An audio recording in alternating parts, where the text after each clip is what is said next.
Selamat malam. Aku dengar orang kata PRU 15 dibatalkan. Itu yang aku dengar. Sumber terkini yang saya peroleh, tak tahulah kebenarannya macam mana. Tapi ura-uranya kata Agung tidak perkenankan PRU 15. Sebenarnya itulah yang dikehendaki oleh rakyat Malaysia.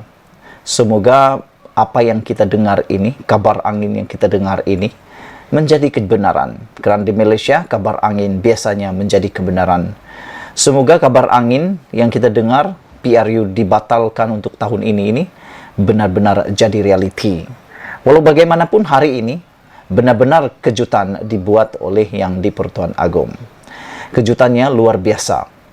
Kebawah Duli Yang Maha Mulia Yang di-Pertuan Agong sanggup mencemar duli, turun ke bawah, melihat kesengsaraan rakyat. Beginilah yang kita kehendaki seorang pemimpin ketua negara, daulat tuanku. Sepatutnya semua ahli politik melihat dan meneladani Kebawah Duli Yang Maha Mulia Yang di-Pertuan Agong.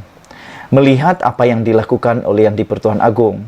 Bukannya sibuk nak bubar parlimen, sibuk nak merampas kuasa, sibuk nak menjadi Perdana Menteri, sibuk nak melepaskan diri, sibuk macam-macam.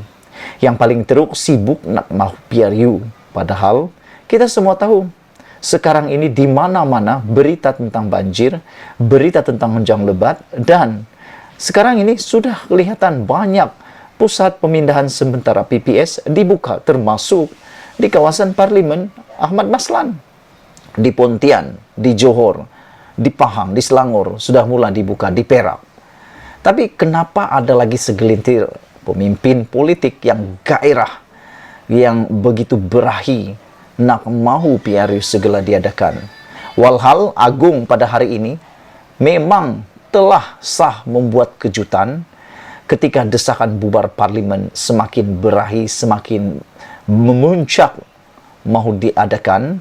Agung pula melawat pusat ramalan banjir. Sepatutnya aku fikir semua ahli politik yang mahu PRU ataupun tidak mahu PRU bukan bertelaga sesama sendiri, tetapi lakukan seperti yang di-Pertuan Agong lakukan ini. Pergi ke kawasan-kawasan banjir, pergi ke pusat ramalan banjir ini, belajar, study, cuba teliti siasat apa yang akan bakal berlaku kepada Malaysia supaya kita ada persediaan. Kata pepatah, sediakan payung sebelum banjir. Bukannya sudah terjatuh baru tengadah. Bukannya sudah berlaku baru menyesal. Yang di-Pertuan Agong hari ini diberi taklimat berhubung situasi banjir dan cuaca akhir tahun di Pusat Ramalan dan Amaran Banjir Negara hari ini. Jadwal sesi hari ini antara lain menyebut taklimat akan disampaikan oleh Ketua Setiausaha Kementerian Alam Sekitar dan Air KASA Zaini Ujang dan Ketua Pengarah Jabatan Meteorologi Malaysia Met Malaysia Muhammad Helmi Abdullah. Menurut pegawai Istana Negara yang turut hadir, pihak istana meminta taklimat diberikan agar Seri Paduka dapat menilai persediaan agensi kerajaan untuk menangani musim banjir tidak lama lagi. Lihat di sini betapa Agung pun menyedari bahawa musim banjir akan berlaku tidak lama lagi. Itu sebab Agung sanggup mencemar duli, turun ke bawah, memerhati, meneliti, mengkaji dan cuba mendalami masalah rakyat. Sepatutnya para pemimpin memilih melakukan seperti yang dilakukan oleh Agung. Jangan sibuk pula nak mahu itu dan ini dikala rakyat sedang terhimpit dalam kesusahan. Turut hadir dalam lawatan tersebut adalah Menteri Alam Sekitar dan Air Tuan Ibrahim Tuan Man, Menteri Kesihatan Khairi Jamaluddin dan Ketua Setiausaha Negara Muhammad Zuki Ali. Difahamkan Khairi jangka memberi taklimat berkenaan situasi COVID-19 serta persediaan Kementerian Kesihatan untuk menghadapi musim banjir. Lawatan baginda ini adalah diadakan ketika desakan kepimpinan tertinggi UMNO agar Perdana Menteri Ismail Sabri Yaakob segera membubarkan parlimen. bagi memberi laluan kepada PRU15. PH dan Perikatan Nasional pula berpandangan PRU15 hanya diadakan selepas musim monsun timur laut, yaitu bermula November ini sehingga Mac tahun depan.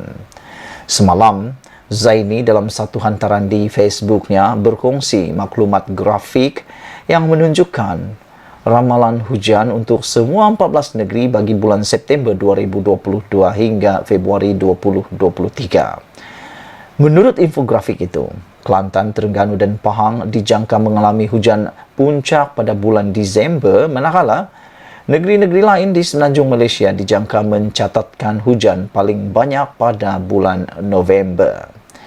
Sementara itu, ramalan bagi Sabah dan Sarawak pula menyaksikan kedua-dua negeri Malaysia Timur itu menerima hujan puncak pada Februari 2023.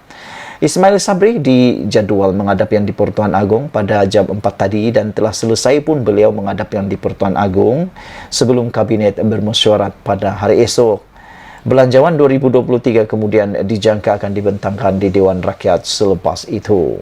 Saudara-saudara yang saya hormati sekalian, begitulah kesanggupan Kebawah Duli Yang Maha Mulia Yang di-Pertuan Agong turun padang melihat sendiri kesusahan dan keperitan rakyat.